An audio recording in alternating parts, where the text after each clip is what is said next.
Hello everyone, welcome to level show clever. நானுங்க பிரகாஷ். இன்றைக்கி நம்ம சேனலில் லேட்டஸ்ட்டாக இருக்க பிஎஃப் சம்மந்தமான ஒரு முக்கியமான அப்டேட் தான் பார்க்க போகிறோம். அதாவது நம்ம லாஸ்ட் வீடியோவில் பார்த்துருப்போம், பிஎஃப்ல பார்த்திங்க அப்படின்னா ஒரு சூப்பரான ஒரு அறிவிப்பு வெளியிட்டிருந்தாங்க. அதாவது பார்த்திங்க அப்படின்னா நம்ம ரிலீவிங் டேட், அதாவது நம்ம டேட் ஆஃப் எக்ஸிட் கொடுக்குறதும் அதே மாதிரி டேட் ஆஃப் ஜாயினிங், இதில் ஏதாவது தப்பு இருந்தது அப்படிங்கிற பட்சத்தில் அதே மாதிரி ஃபாதர் நேமு, நம்மளோட டேட் ஆஃப் பர்த்து, ஸோ அது போக பார்த்திங்க அப்படின்னா ரீசன் ஆஃப் லீவிங், இது எல்லாத்துக்கும் பார்த்திங்க அப்படின்னா ஆன்லைன் மூலமாகவே நம்ம கரெக்ஷன் கொண்டு வந்துட்டாங்க. ஸோ இதுக்கு முன்னாடி ஜாயின்ட் டிக்ளரேஷன் ஃபார்ம் யூஸ் பண்ணி மேனுவலாக வந்து ஃபார்ம் மூலமாக கொடுத்துட்டு இருந்தோம். ஸோ இப்போ பார்த்திங்க அப்படின்னா பிஎஃப் சைட்லேயே, அதாவது மெம்பர் ஹோம்லேயே போயிட்டு நம்ம எல்லாமே அப்டேட் பண்ணிக்கலாம் அப்படின்னு சொல்லியிருக்காங்க. ஸோ இன்றைக்கி வீடியோவில் பார்த்திங்க அப்படின்னா relieving date plus joining date, இது எல்லாம் பார்த்திங்க அப்படின்னா ஆன்லைனில் நம்ம எப்படி திருத்தம் செய்வது, ஸோ அதுக்கு என்னென்ன டாக்குமெண்ட்ஸ்லாம் தேவைப்படுது, எத்தனை டாக்குமெண்ட்ஸ் அதில் கொடுக்கணும், ஸோ இந்தந்த டாக்குமெண்ட்ஸ்லாம் வச்சுருந்தா நம்ம படிக்கலாமா அப்படிங்கிற கம்ப்ளீட் டீட்டெயில்ஸை இந்த வீடியோவில் தெரிஞ்சுக்கலாம். ஸோ அது தெரிஞ்சுக்கிறதுக்கு முன்னாடி இது வரைக்கும் நீங்கள் லெவல் 2 கிளவருங்க சேனலை சப்ஸ்கிரைப் பண்ணாமல் இருந்தீங்கன்னா மறக்காமல் சப்ஸ்கிரைப் பண்ணிடுங்க. அதே மாதிரி பிஎஃப் மற்றும் இஎஸ்ஐ, அதுபோக பார்த்தீங்கன்னா கிராஜுவிட்டி, இந்த மாதிரி ஏதாவது சந்தேகங்கள் இருக்குது அப்படிங்கிற பட்சத்தில் நான் வாட்ஸ்அப்போட லிங்க்கு டிஸ்கிரிப்ஷன் பாக்ஸில் கொடுக்குறேன். நீங்களும் அதை ஷேர் பண்ணுங்கள். கம்பல்சரி அதுக்கான சொல்யூஷன் நான் கொடுக்குறேன். சரிங்களா? ஸோ வாங்க இன்றைக்கி வீடியோக்குள்ளே போகலாம். ஃப்ரெண்ட்ஸ், இந்த மாதிரி மெம்பர் ஹோம் வந்துடுங்க. இதில் உங்களோட யூஏஎன் நம்பர், பாஸ்வேர்டு, கேப்சா கொடுத்து சைன்இன் பண்ணிடுங்க. ஸோ இப்போல்லாம் பார்த்தீங்க அப்படின்னா செக்யூரிட்டி பர்பஸ்க்காக கம்பல்சரி ஓடிபி, அதாவது ஆதார் பேஸ்டு ஓடிபி வந்து ரிசீவ் ஆகும். அந்த ஓடிபி போட்டதுக்கு அப்புறம் தான் பார்த்தீங்க அப்படின்னா நம்ம வந்து மெம்பர் ஹோமே ஓப்பன் பண்ண முடியும். ஸோ ஆஸ் யூஷுவல் நான் அதே மாதிரி தான் பண்ணுறேன். என்னோட UAN number plus password, captcha கொடுத்து சைன்இன் பண்ணுறேன். ஸோ இப்போ சைன்இன் பண்ணதுமே பார்த்தீங்க அப்படின்னா எனக்கு மல்டிஃபேக்டர் ஆத்தென்டிகேஷன் வருது. அதாவது பார்த்தீங்க அப்படின்னா ஓடிபி எனக்கு ரிசீவ் ஆகும் என்னோடய மொபைலுக்கு. அந்த ஓடிபி நான் இங்கே என்டர் பண்ணிக்கிறேன். ஸோ இந்த ஓடிபி என்டர் பண்ணிவிட்டு அதுக்கு அடுத்ததாக பார்த்தீங்க அப்படின்னா கீழே இருக்கக்கூடிய கேப்சாவே நான் என்டர் பண்ணிக்கிறேன். ஸோ என்டர் பண்ணிவிட்டு பார்த்தீங்க அப்படின்னா நான் இப்போ சைன்இன் கொடுக்குறேன். சைன்இன் கொடுத்துமே கம்பல்சரி சைன்இன் ஆகும். ஸோ இப்போ எல்லாமே செக்யூரிட்டி பர்பஸ்க்காக இந்த மாதிரி கொண்டு வந்திருக்காங்க. ஸோ கம்பல்சரி நீங்கள் கையில் மொபைல் வச்சுருந்தீங்க அப்படின்னா மட்டும்தான் ஸோ இந்த ஆத்தென்டிகேஷன், அதாவது இந்த மெம்பர் ஹோமை ஓப்பன் பண்ண முடியும். நான் இப்போ சப்மிட் கொடுத்துட்றேன். சப்மிட் கொடுத்துமே பார்த்தீங்கன்னா ஸோ எனக்கு மெம்பர் ஹோமும் ஓப்பன் ஆயிடுச்சு. ஸோ இந்த மெம்பர் ஹோமில் பார்த்தீங்க அப்படின்னா menu option, home, view, manage, account, online services, இந்த மாதிரிலாம் இருக்கும். ஸோ இதில் தேர்ட் ஆப்ஷன் இருக்குது மேனேஜ் அப்படின்னு சொல்லிட்டு, அதை ஓகே கொடுத்துட்றேன். அதை ஓகே கொடுத்துமே பார்த்தீங்கன்னா பேசிக் டீட்டெயில்ஸ், அதாவது நீங்கள் ஆதாரில் இருக்கிற மாதிரியே உங்களோட நேம், அதுக்கப்புறம் டேட் ஆஃப் பர்த், இதெல்லாம் சேஞ்ச் பண்ணோம் அப்படின்னா அந்த பேசிக் டீட்டெயில்ஸை நீங்கள் யூஸ் பண்ணிக்கலாம். ஸோ அது எதுக்காக கொடுத்துருக்காங்கன்னே தெரியல. ஸோ ஜாயின்ட் டிக்ளரேஷன் ஃபார்ம்லேயே ஆல்ரெடி கொடுத்துட்டாங்க. ஸோ நேம் கரெக்ஷன் பண்ணுறது, அது போக பார்த்தீங்க அப்படின்னா நம்மளோட டேட் ஆஃப் பர்த் கரெக்ஷன் பண்ணுறது, எல்லாமே கொடுத்துட்டாங்க. ஸோ இந்த பேசிக் டீட்டெயில்ஸ் எதுக்காக அப்படின்னு பார்த்தீங்கன்னா வித்தின் 3 இயர்ஸுக்குள்ளே, அதாவது உங்களோட டேட் ஆஃப் பர்த் வந்து 2000 அப்படின்னு இருக்குன்னா 1997 இருந்ததுன்னா ப்ளஸ் 2003 இருந்ததுன்னா, அதாவது உங்கள் டேட் ஆஃப் பர்த்துக்கு முன்னாடி 3 வருஷம் பின்னாடி 3 வருஷத்தில் ஏதாவது சேஞ்சஸ் பண்ணுறீங்க, அதுக்குள்ளே சேஞ்சஸ் பண்ணுறீங்கன்னா அந்த ஃபஸ்ட் ஆப்ஷன் யூஸ் பண்ணிங்க. அதுக்கடுத்து பார்த்தீங்கன்னா புது ஆப்ஷன் தான் ஜாயின்ட் டிக்ளரேஷன் ஃபார்ம். நான் அதை ஓகே கொடுத்துட்றேன். ஸோ அதை ஓகே கொடுத்துமே பார்த்தீங்க அப்படின்னா நமக்கே தெரியும், நம்ம ஆல்ரெடி ப்ரீவியஸ் வீடியோவில் பார்த்துருப்போம். ஸோ இதில் மல்டிபிள் டைப் ஆஃப் கரெக்ஷன்ஸ் வந்து இதில் பண்ணிக்கலாம். சரிங்களா? ஸோ இந்த சைட் வந்து கொஞ்சம் ஸ்லோவாக இருக்குது, நீங்களும் செக் பண்ணிங்க. ஸோ மொபைலில் யூஸ் பண்ணாலும் பண்ணிக்கலாம். ஸோ அதுக்கடுத்து பார்த்தீங்கன்னா ஜாயின்ட் டிக்ளரேஷன், இது நம்ம ஆல்ரெடி பார்த்திங்க அப்படின்னா பேப்பர் மூலமாக நம்ம கொடுத்துட்ருப்போம் பக்கத்தில் இருக்கக்கூடிய ரீஜன் ஆஃபீஸுக்கு போய்ட்டு. ஸோ செலக்ட் மெம்பர் ஐடி அப்படின்னு இருக்குது. இப்போ எல்லாமே ஆன்லைனில் கொண்டு வந்துட்டாங்க. நம்ம செலக்ட் மெம்பர் ஐடியை நம்ம சூஸ் பண்ணிக்கிறோம். அதில் சூஸ் பண்ணதும் பார்த்திங்க அப்படின்னா நம்ம எந்த கம்பெனி, அதாவது எத்தனை கம்பெனியில் ஒர்க் பண்ணியிருக்கோமோ அத்தனை கம்பெனியுமே அதில் ஷோ ஆகும். ஸோ எந்த கம்பெனியில் வந்து டேட் ஆஃப் எக்ஸிட் தப்பாக இருக்குது, ஸோ எந்த கம்பெனியில் வந்து டேட் ஆஃப் ஜாயினிங் தப்பாக இருக்குது அப்படின்னு சொல்லி, எந்த கம்பெனியில் வந்து ரிலீவிங், அதாவது அவங்க கொடுத்துருக்கக்கூடிய ரிலீவிங் ரீசன் தப்பாக இருக்குது அப்படின்னு சொல்லிட்டு நம்ம அந்த கம்பெனியை நம்ம செலக்ட் பண்ணிக்கிறோம். ஸோ நான் இப்போ செலக்ட் பண்ணிவிட்டேன். கெட் டீட்டெயில்ஸ் அப்படின்னு இருக்குது. கெட் டீட்டெயில்ஸ் கொடுத்துட்றேன். கெட் டீட்டெயில்ஸ் கொடுத்ததுமே பார்த்தீங்க அப்படின்னா அந்த கம்பெனியோட ப்ரொஃபைல் ஓப்பன் ஆயிரும். அதாவது அந்த கம்பெனியோட ப்ரொஃபைல் அப்படிங்கிற பட்சத்தில் ஸோ நம்மளோட டீட்டெயில்ஸ் எல்லாமே ஓப்பன் ஆயிரும். இதில் மொத்தம் 3 ஸ்டெப் தான் இருக்கும். ஃபஸ்ட்டு அப்டேட் பண்ணுறோம், அடுத்து அப்லோட் பண்ணுறோம், அடுத்து சப்மிட் பண்ணுறோம். ஸோ நான் ட்ராப் டவுன் வர அப்படி ட்ராப் டவுன் வந்ததுமே அப்டேட் பர்சனல் டீட்டெயில்ஸ், ஏதாவது பர்சனல் டீட்டெயில் வந்து நீங்கள் அப்டேட் பண்ணுறீங்க அப்படிங்கிற பட்சத்தில் ஸோ இங்கே அப்டேட் பண்ணிக்கலாம். அதாவது உங்களோட name, date of birth, gender, father name, relation, marital status, nationality, so இதெல்லாமே கொடுத்துட்டு நம்ம சேஞ்சஸ் பண்ணுறதுனா பண்ணிக்கலாம். பட் இதுக்கான டாக்குமெண்ட்ஸ் கம்பல்சரி வேணும். ஓகேங்களா?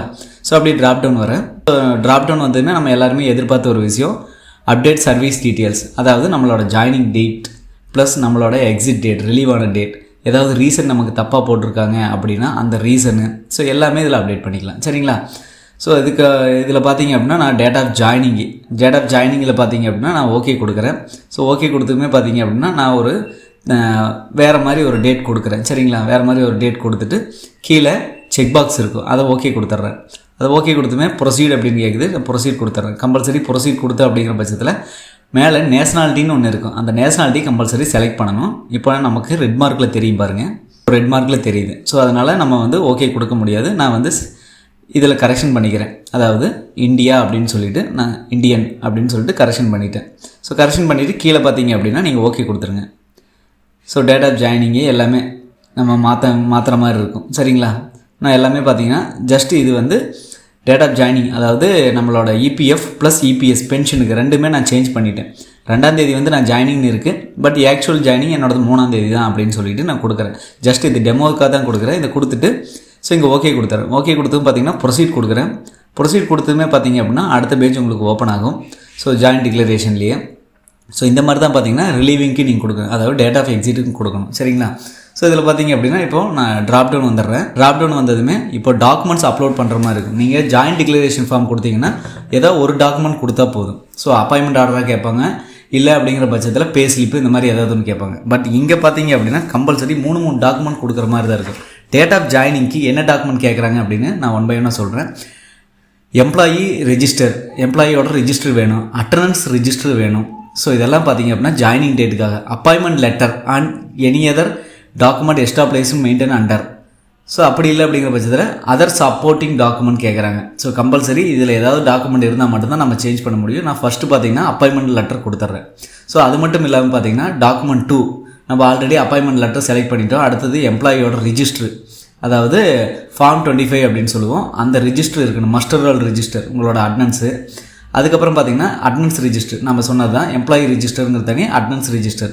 ஸோ நான் வந்து அட்டனன்ஸ் ரிஜிஸ்டர் வந்து நம்ம கம்பெனிலேருந்து வாங்கியிருக்கிறோம். அதுக்கப்புறம் பார்த்தீங்க அப்படின்னா அதுக்கடுத்து பார்த்தீங்கன்னா letter of establishment under letter head clearly standing the date of joining and duly signed by the employer or authorise signatory supporting by ECR or employee during the set period அப்படின்னு கேட்குது. இது என்ன அப்படின்னு பார்த்தீங்கன்னா ஸோ பிஎஃப்பில் நம்ம ஈஸியாக file பண்ணியிருப்போம். So உங்களுக்கு 3ஆம் தேதி தான் போட்டு கொடுத்துருக்காங்க அப்படின்னு சொல்லிட்டு இருந்ததுன்னா, இல்லை அவங்க 2ஆம் தேதி போட்டிருக்காங்க அப்படின்னா ஒன்றும் இஷ்யூ இல்லை. ஒரு லெட்டர் ஹெட்டில் நீங்கள் உங்களோட கம்பெனியில் ஒர்க் பண்ண கம்பெனியில் நீங்கள் சைன் வாங்கணும், ஆத்தரைஸ்டு சிக்னேச்சரி சைன் வாங்கணும். ஸோ கன்சர்ன் டிபார்ட்மெண்ட் அவங்க ஹெச்ஆரோ அல்லது எம்டிஓ யார் போட்டாலும் சரி கன்சர்ன் டிபார்ட்மெண்ட்டில் கம்பல்சரி சைன் வாங்கணும். ஸோ அந்த மாதிரி லெட்டர் இருந்தது அப்படிங்கிற பட்சத்தில் நம்ம இந்த ஆப்ஷன் கொடுத்துக்கிறோம். ஸோ கம்பல்சரி 3 ஆப்ஷனுமே கொடுக்கணும். ஸோ அதே தான் date of joining PF, date of joining pension, இந்த ரெண்டுக்குமே கொடுத்துட்டு அப்லோட் கொடுக்குறோம். ஸோ நான் அப்லோட் கொடுத்தும் பார்த்திங்கன்னா நான் என்னோடய ஃபைலை வந்து செலக்ட் பண்ணுற மாதிரி இருக்கும். ஃபைலை செலக்ட் பண்ணிவிட்டேன் அப்படிங்கிற பட்சத்தில் நம்ம அதுக்கப்புறம் பார்த்திங்க அப்படின்னா ப்ரிவ்யூ கேட்கும். ஸோ ப்ரிவ்யூ கொடுத்துமே நான் இப்போது ஏதாவது ஒரு ஃபைலை செலக்ட் பண்ணிக்கிறேன். அந்த ஃபைல் பார்த்திங்க அப்படின்னா 1 MBக்குள்ளே இருக்கணும். சரிங்களா? ஸோ 3 ஃபைலில் நான் கொடுத்துட்டு இப்போ அப்லோட் அப்படின்னு இருக்குது, அப்லோட் கொடுக்குறேன். ஸோ இப்போ அப்லோட் கொடுத்தும் பார்த்திங்கன்னா நான் அட்டனன்ஸ் ரிஜிஸ்டர் பண்ணியிருக்கேன். அடுத்தது கம்பெனிலேருந்து வாங்கின லெட்டர் கொடுத்துருக்கேன். அது போக பார்த்திங்கன்னா அப்பாயின்மெண்ட் லெட்டர், இந்த 3ஐயும் கொடுத்துட்டு நான் இப்போ ஜாயின் டிக்ளரேஷன் அப்படின்னு இருக்குது கீழே சப்மிட் கொடுத்துட்டேன். கொடுத்தும் பார்த்திங்க அப்படின்னா எனக்கு இன்னொரு பேஜ் ஓப்பன் ஆகும். ஸோ நம்ம என்னென்ன கொடுத்துருக்கோம் அப்படின்னு சொல்லிட்டு அதையும் நம்ம பார்த்துக்கலாம். ஸோ அதுக்கடுத்து பார்த்திங்கன்னா நம்ம ப்ரிவ்யூ பேஜுக்கு வந்துட்டோம். ப்ரிவ்யூ பேஜில் பார்த்திங்க அப்படின்னா அப்படியே ட்ராப் டவுன் வரேன். Date of joining EPF, date of joining EPS, nationality, இந்த 3 தான் நம்ம சேஞ்ச் பண்ணுற மாதிரி இருக்கும். ஸோ அவைலபிள் டேட்டா, ஆல்ரெடி இருக்கிற டேட்டா, இங்கே சேஞ்சஸ் கொடுக்குற டேட்டா கொடுத்துட்டு பார்த்திங்க அப்படின்னா ஸோ அதுக்கடுத்து பார்த்திங்கன்னா இங்கே 2 செக் பாக்ஸ் இருக்குது. அந்த 2 செக் பாக்ஸையும் ஓகே கொடுத்துட்டு கெட் ஓடிபி அப்படின்னு இருக்குது. நம்ம அதை கொடுத்தோம் அப்படிங்கிற பட்சத்தில் அந்த க்ரீன் கலர் செக் பாக்ஸு நமக்கு ஆதார் பேஸ்டு ஓடிபி வரும். அந்த ஓடிபியை நம்ம இங்கே என்டர் பண்ணோம் அப்படிங்கிற பட்சத்தில் நமக்கு வந்து ஸோ வெரிஃபை பண்ணிவிட்டு அது ஓகே ஆயிரும். சரிங்களா? இது வந்து அந்த ரீஜியனில், அதாவது எந்த ரீஜியனோ உங்களுக்கு அந்த ரீஜியனில் வந்து வெரிஃபை பண்ணிவிட்டு உங்களுக்கு ஆன்லைன்லேயே அப்டேட் பண்ணிடுவாங்க. ஸோ நீங்கள் இனிமேல் பார்த்தீங்க அப்படின்னா ஆஃப்லைன் மூலமாக எந்த ஜாயின் டிக்ளரேஷன் ஃபார்மும் கொண்டு போய் சப்மிட் பண்ண தேவையில்லை. சரிங்களா? ஸோ நான் இப்போ கேன்சல் கொடுத்துறேன். ஜஸ்ட் இது வந்து பார்த்தீங்க அப்படின்னா எதுக்காகனா உங்களுக்கு டெமோக்காக தான் நான் பண்ணி காட்டினேன். ஸோ ஆஸ் யூஷுவல் சேம் அதே மாதிரி தான் பார்த்தீங்க அப்படின்னா இதில் போயிட்டு ஜாயின் டிக்ளரேஷனில் கெட் டீட்டெயில்ஸ் அப்படின்னு இருக்கும். அதுலேயே போயிட்டு பார்த்தீங்க அப்படின்னா ஸோ உங்களோட டேட் ஆஃப் எக்ஸிட் கொடுக்குறது எப்படின்னா அதில் கண்டிப்பாக 6 டாக்குமெண்ட் கொடுத்துருப்பாங்க. Resignation letter, termination letter, experience letter, அடுத்து வேஜ் ஸ்லிப் அதாவது pay slip, full and final settlement, other document. இந்த மாதிரி ஒரு 6 டாக்குமெண்ட்டில் ஏதாவது 3 டாக்குமெண்ட் இருந்தது அப்படிங்கிற பட்சத்தில் நீங்கள் கம்பல்சரி ஆன்லைன் மூலமாகவே டேட் ஆஃப் எக்ஸிட், அதாவது நீங்கள் பணியிலிருந்து விடுபட்ட நாள் எந்த நாளோ அந்த நாள் தப்பாக குறிச்சிருந்தாங்க அப்படிங்கிற பட்சத்தில் நீங்கள் அதை ஆன்லைன் மூலமாக அப்டேட் பண்ணிக்கலாம். ஸோ கண்டிப்பாக இந்த வீடியோ உங்களுக்கு ஒரு யூஸ்ஃபுல்லாக இருக்குன்னு நினைக்கிறேன். ஸோ பிஎஃப் சம்மந்தமான மேலும் ஏதாவது உங்களுக்கு டவுட்ஸ் இருந்தது அப்படிங்கிற பட்சத்தில் வாட்ஸ்அப் நம்பரை டிஸ்கிரிப்ஷனில் கொடுக்குறேன். ஸோ மற்ற வீடியோஸ் சந்திக்கும் வரை உங்களிடமிருந்து விடைபெறுவது உங்கள் பிரகாஷ். By, take care.